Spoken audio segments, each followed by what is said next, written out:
Hi, my name is Shawn Cox, and I want to talk to you about the short game. Through research using the 3D systems where they put the sensors all over the body, we basically put the golf swing into two buckets.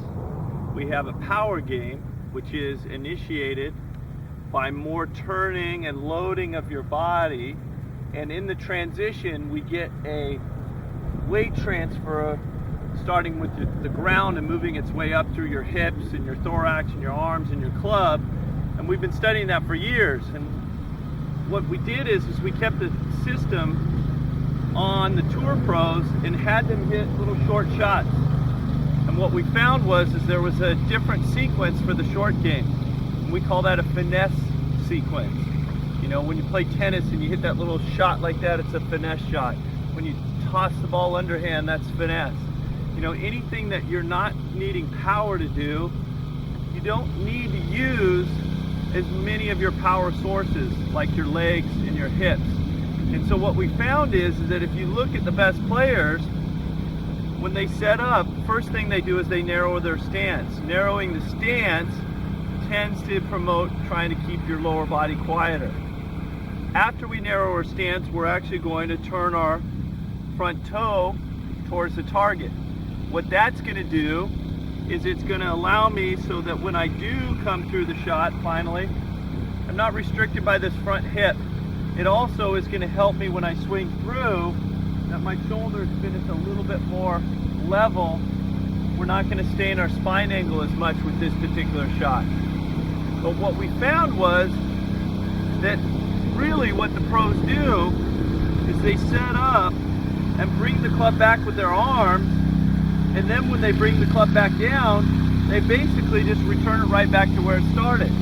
The whole goal here is not to take it back and then add anything different while you're coming back to the ball. And so what happens is, because you're not using your hips and your legs as a power source, your ball speed, how fast the ball comes off the club face, is going to be much softer.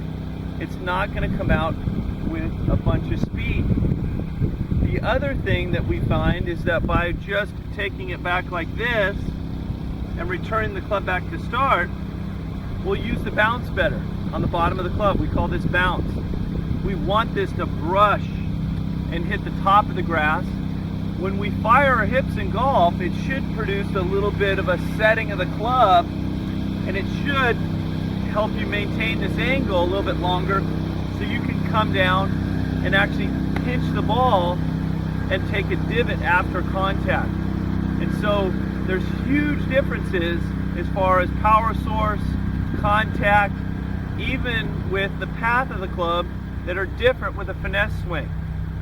So I've set this camera up down the line, and what we found is that if you look at the pros, when they address the ball, they're pretty much square with their toe out. When they take it back, when they get right here, this shaft, when it's parallel to the ground, would be parallel to the stick. That's why I like to set this stick down in my practice. I want to have this stick be in a position where I can literally come up and at the start of my practice, just take it to here and just make sure that I'm not getting the path of the club outside or inside, because both of those would require some sort of compensation to actually try to make the ball go straight. The other thing is when I take this club back at the correct angle, when it comes down into the ball, it's going to be just the right angle so that the club won't dig too much.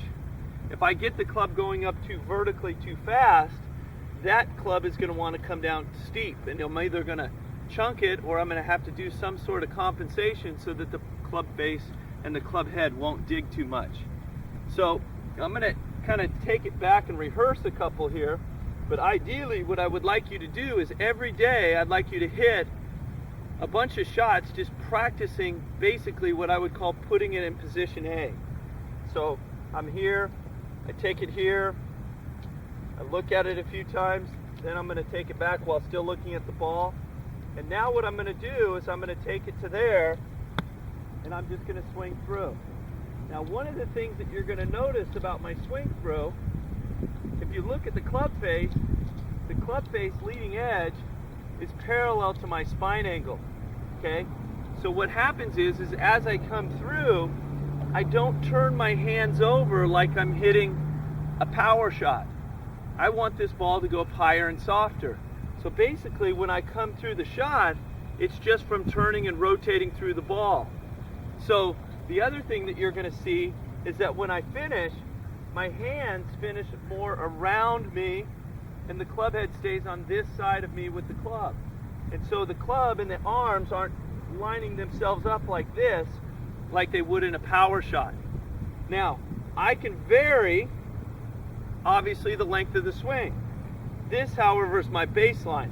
If I want to go short of that, I can go short of that. If I want to go longer than that, I can go longer than that.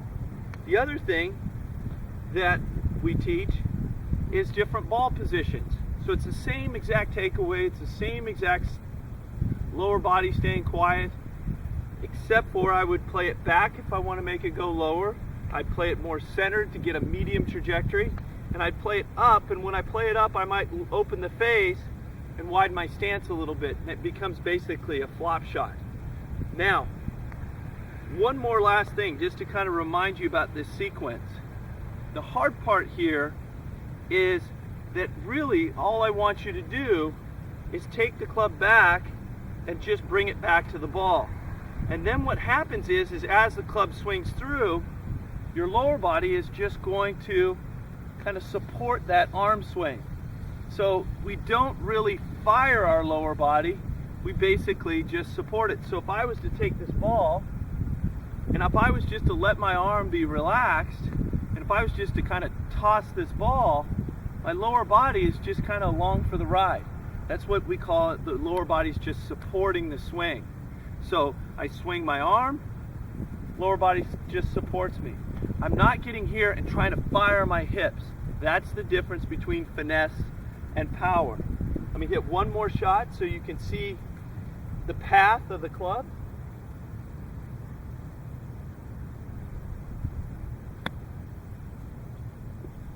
I wasn't really going to that target, and that's one thing about what we call blocked practice. In the beginning, I'm just going to practice a particular length.